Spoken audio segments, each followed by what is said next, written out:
Bismillahirrahmanirrahim. Assalamualaikum warahmatullahi wabarakatuh. Selamat pagi anak-anak. Bagaimana kabarnya hari ini? Alhamdulillah kita bisa bertemu lagi dalam mata pelajaran fikih. Nah, sebelum kita lanjut ke materi selanjutnya, alangkah lebih baiknya kita sedikit mengingat apa yang telah kita pelajari minggu lalu, yaitu tentang sholat. Nah, siapa yang masih ingat tentang pengertian sholat? Ya, sholat merupakan suatu ibadah dengan gerakan khusus yang diawali dengan takbir dan diakhiri dengan salam. Seperti yang kita ketahui, dalam sholat itu terdapat dua bentuk, yaitu sholat munfarid dan juga sholat berjamaah. Pada kali ini kita akan membahas tentang sholat berjamaah. Dalam pembahasan ini ada 5 yang akan kita bahas. Yang pertama, keutamaan sholat berjamaah.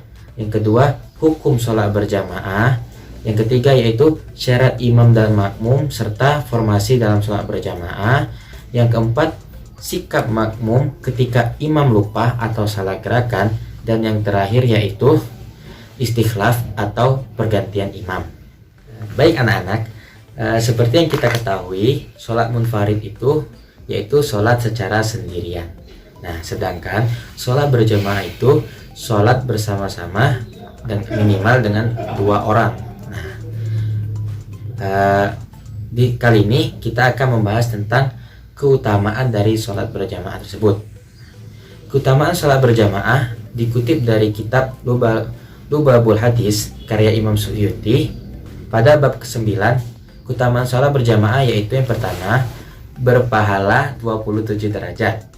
Karena itu tidak heran jika sholat yang dikerjakan dengan berjamaah mempunyai pahala yang jauh lebih besar dibandingkan sholat sendirian.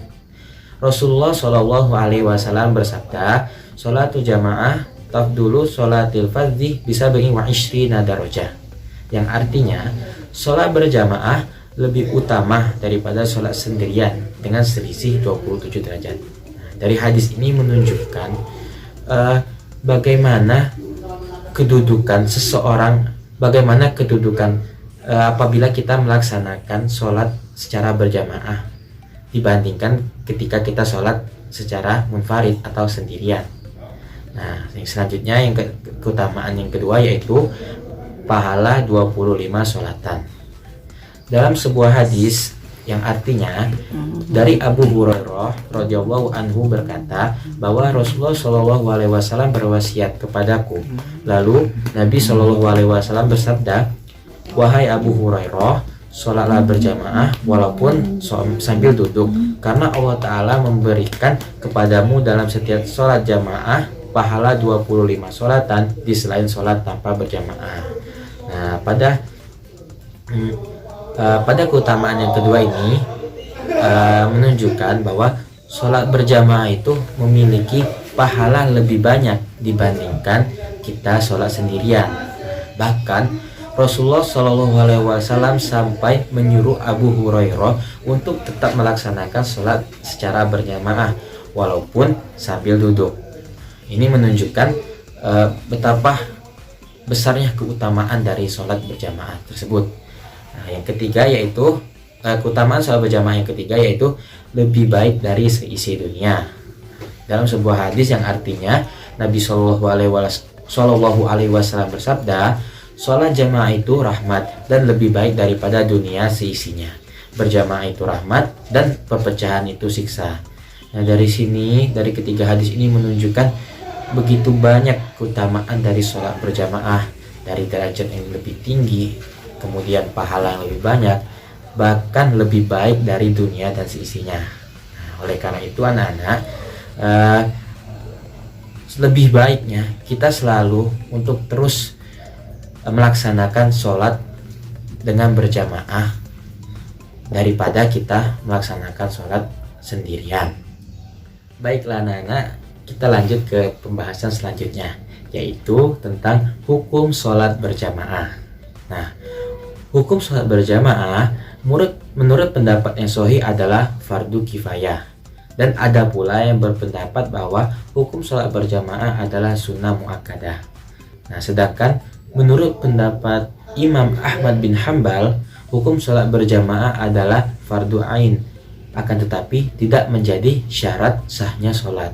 Yang artinya, kalau seseorang mendirikan sholat sendirian, maka sholatnya tetap sah. Namun, dia tetap terkena dosa karena tidak berjamaah. Nah, dalam Takrirat Az-Sadidah dijelaskan bahwasannya hukum sholat jamaah itu ada 7 macam. Nah, yaitu yang pertama fardu ain bagi laki-laki dalam konteks sholat Jumat. Yang kedua yaitu fardu kifayah bagi laki-laki, sebagaimana yang Bapak jelaskan sebelumnya. Nah, yang ketiga yaitu sunnah. Nah, dalam konteks ini sholat yang disyariatkan berjamaah, semisal sholat hari raya, istisqa, dan jamaah bagi perempuan. Nah, itu hukumnya sunnah. Kemudian yang keempat mubah. Nah, pada konteks ini sholat yang tidak disyariatkan berjamaah, contohnya yaitu seperti sholat duha dan sholat sunnah rawatib.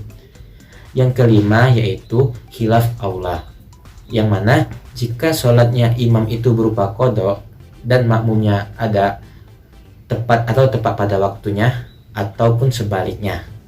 Nah, yang terakhir yaitu haram tapi tetap sah sholatnya. Nah, dalam konteks ini yang dimaksud yaitu jamaah yang dikerjakan di tempat yang digosok atau tidak izin, yang mana memang maksudnya yaitu apabila kita sholat di tanah orang yang bukan itu tempat untuk beribadah tanpa seizin pemilik tanah tersebut, maka hukumnya haram tapi tetap sah. Tapi jika kita izin terlebih dahulu maka diperbolehkan. Ya, dan yang selanjutnya yaitu dalam konteks jika jamaah maka dikhawatirkan akan keluar dari waktunya. Sebagai contoh seperti kita telat dalam sholat dan sudah hampir mau masuk waktu sholat yang selanjutnya. Baik anak-anak, kemudian kita beralih ke pembahasan mengenai syarat-syarat atau kriteria orang yang bisa dijadikan sebagai imam dan makmum. Nah, syarat orang untuk menjadi imam itu yang pertama tentu beragama Islam, yang kedua berakal, jadi tidak boleh bermakmum kepada orang yang majnun, orang gila, safeh, bodoh. Nah, kemudian syarat yang ketiga yaitu mumayyiz, yaitu dalam artian bisa makan, bisa minum, dan juga bisa istinja sendiri. Itu definisi yang proporsional mengenai mumayyiz, karena kalau didefinisikan sebagai orang yang bisa membedakan mana yang baik dan mana yang buruk, maka tentu yang di depan Anda semua ini ya kadangkala masih belum bisa untuk membedakan mana yang baik dan mana yang buruk. Bahkan ketika tahu yang baik pun atau yang buruk pun itu masih dikerjakan. Maka dari itu kalau definisi mumayyiz dalam konteks fikih yaitu bi ansoro yakulu wa yashrobu wa yastanji wahdahu, yaitu bisa makan, bisa minum, bisa istinja, bisa membersihkan dalam qada'il hajat, buang air besar sendiri. Nah, orang yang seperti itu sudah dikatakan sebagai mumayyiz. Nah, kemudian yang keempat tentu ya suci dari hadas.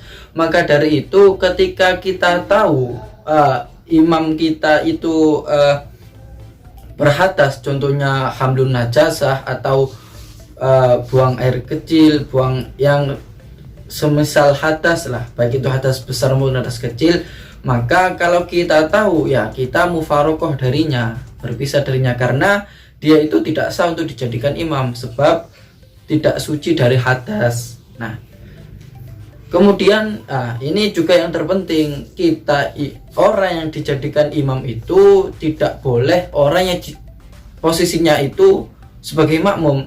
Contohnya saya bermakmum kepada seseorang di depan saya, nah kok ada lagi jamaah yang bermakmum kepada saya, nah sholatnya yang baru datang ini tidak sah. Mengapa? Karena dia bermakmum kepada orang yang mana dia itu posisinya juga menjadi makmum, bukan imam.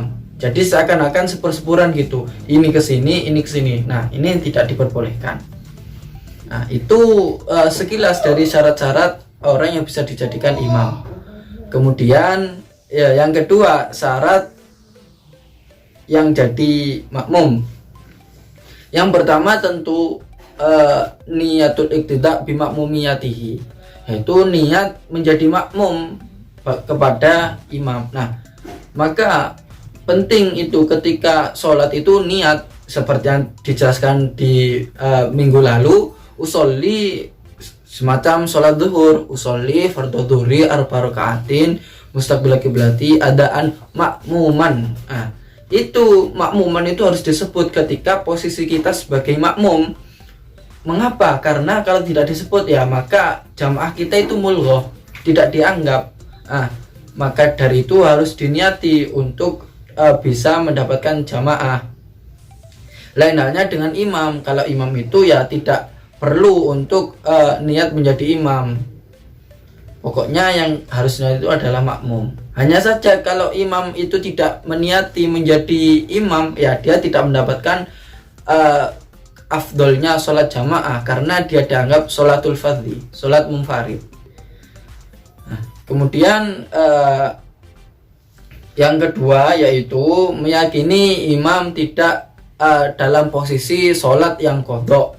Nah, seperti tadi bahwasanya haram kalau kita itu bermakmum kepada orang yang sholatnya itu beda. Dalam artian semisal kita sholatnya ada, imam kita sholatnya qadha. Ada itu apa? Sholat tepat waktu. Qadha itu sholat yang untuk mengganti sholat yang mana waktunya telah lewat. Nah, maka yang demikian ini tidak boleh.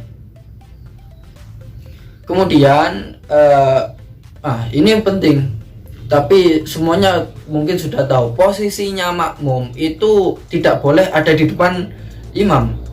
Nah, harus ya paling tidak mata kakinya itu lebih ada di lebih mundur dari mata kakinya imam. Nah, itu batasan agar bisa mendapatkan fadilahnya shaf.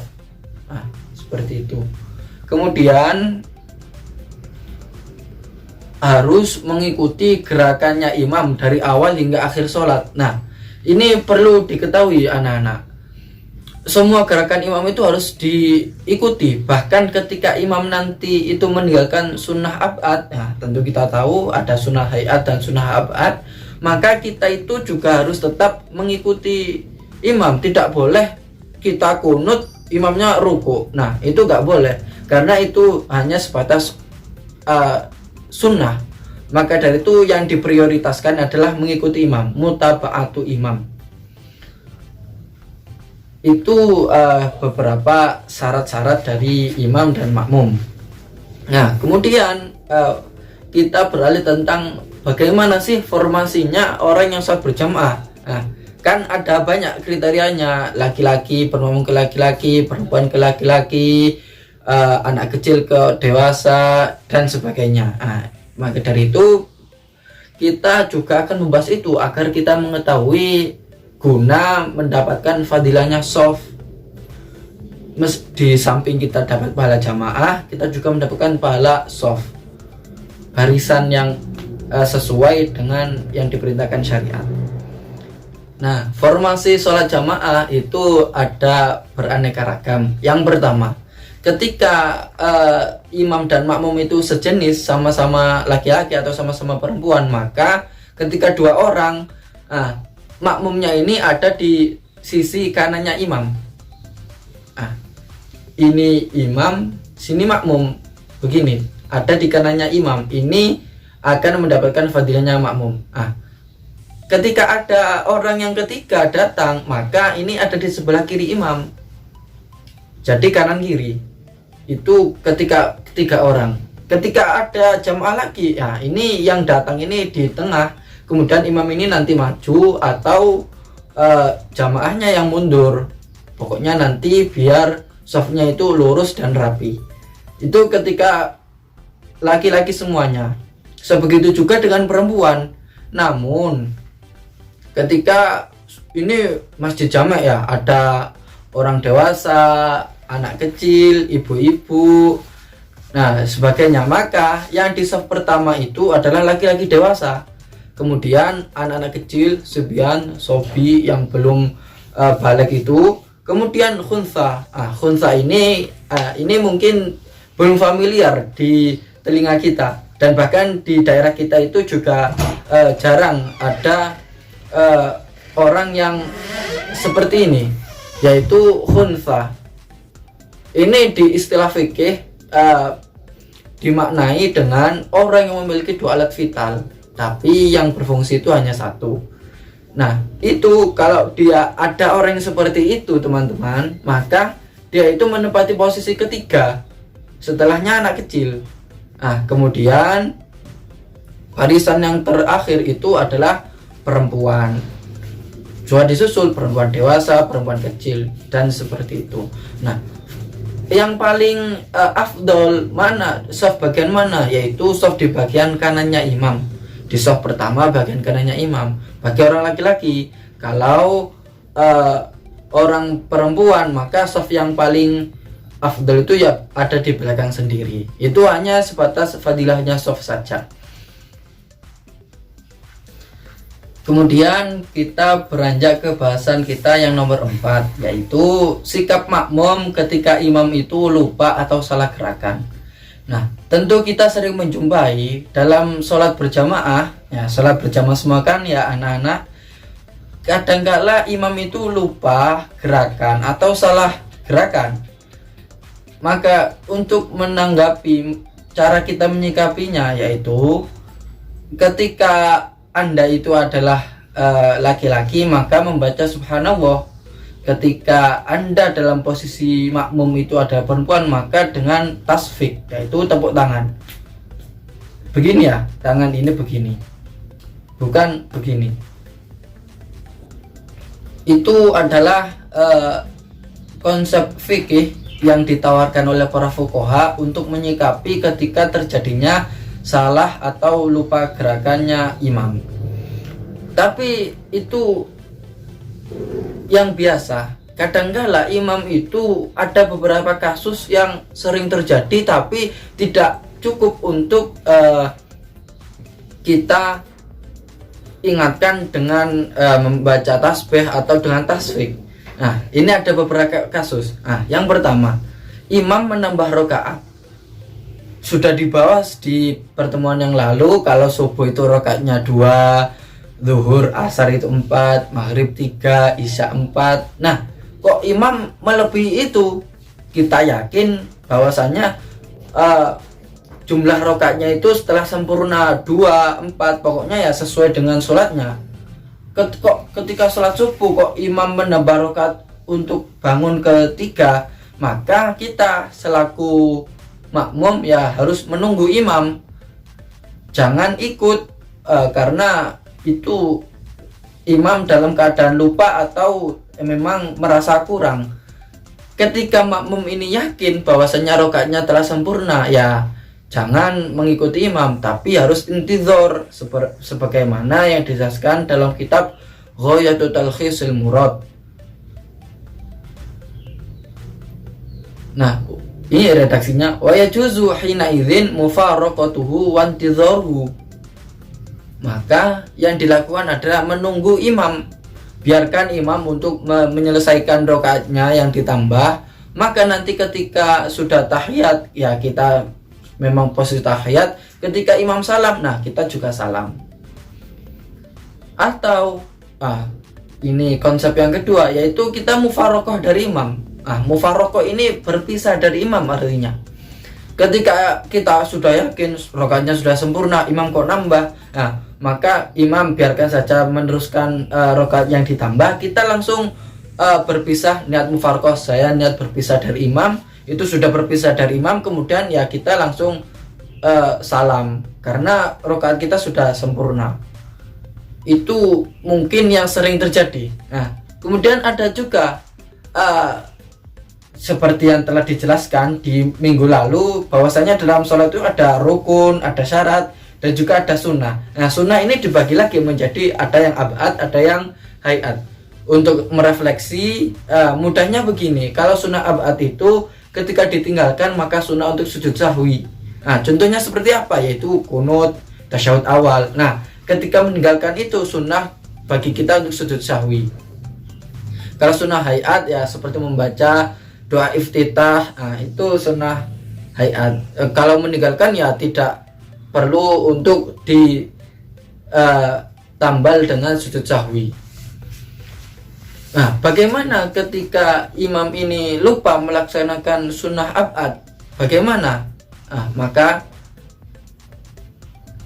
makmum harus tetap mengikuti gerakannya imam seperti tadi yang dijelaskan di poin tentang syarat menjadi makmum. Contoh realnya begini teman-teman, ketika imam meninggalkan kunut atau tasyahud awal, kita anggap saja beliau meninggalkan kunut, maka kita sebagai makmum itu harus mengikuti gerakan imam. Tidak boleh kita imam sudah rukuk, imam sudah sujud, kita rukuk kita kunut sendiri. Nah, ini tidak boleh karena ini dalam konteks perbuatan af'alus sholah yang sifatnya itu adalah sunnah, bukan wajib. Maka dari itu kita harus mengikuti imam, toh ini juga sunnah. Ya mungkin nanti ketika imam itu sujud sahwi, nah kita juga ikut karena kita juga meninggalkan tadi meskipun ingat.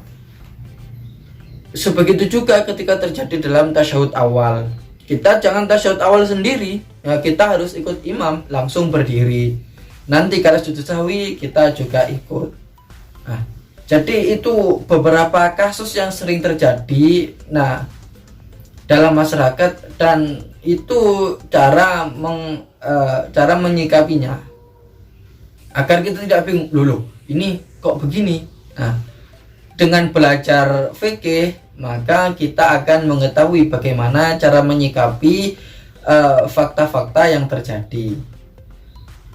Kemudian pembahasan kita yang terakhir pada hari ini teman-teman, yaitu istikhlaf, yaitu secara bahasa bermakna pergantian imam.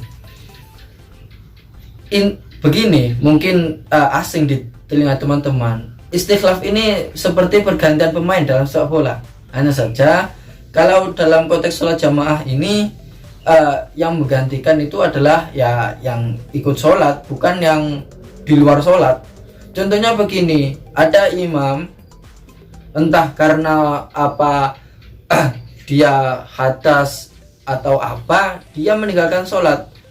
Kalau dia imam ini tidak menunjuk siapa yang menjadi imam lagi, maka orang yang ada di belakangnya itu maju untuk menggantikan imam. Nah, majunya pun juga tidak harus sampai di posisinya imam yang ada di mihrab.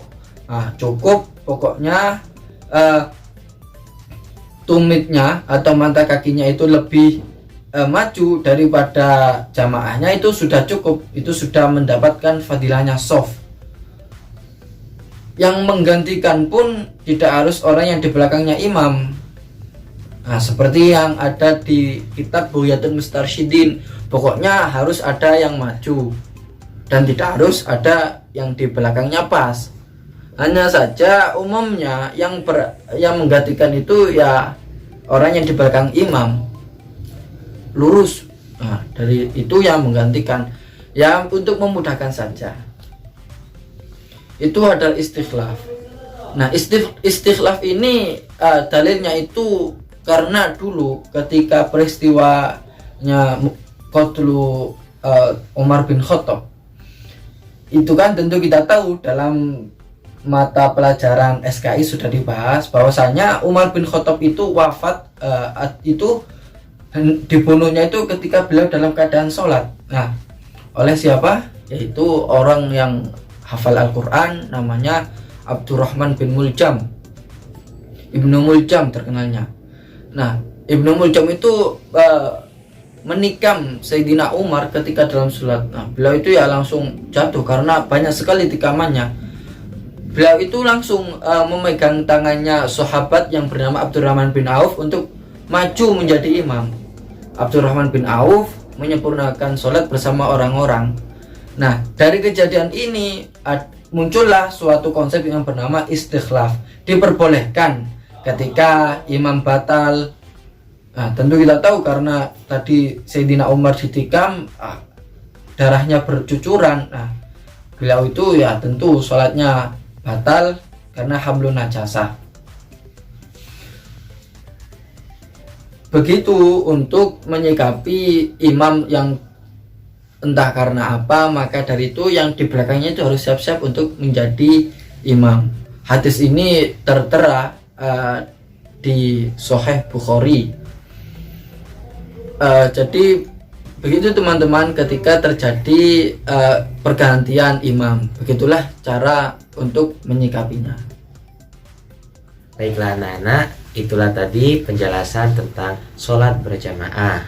Nah, selanjutnya apabila ada yang ingin ditanyakan, silakan untuk menulis pertanyaannya di kolom komentar.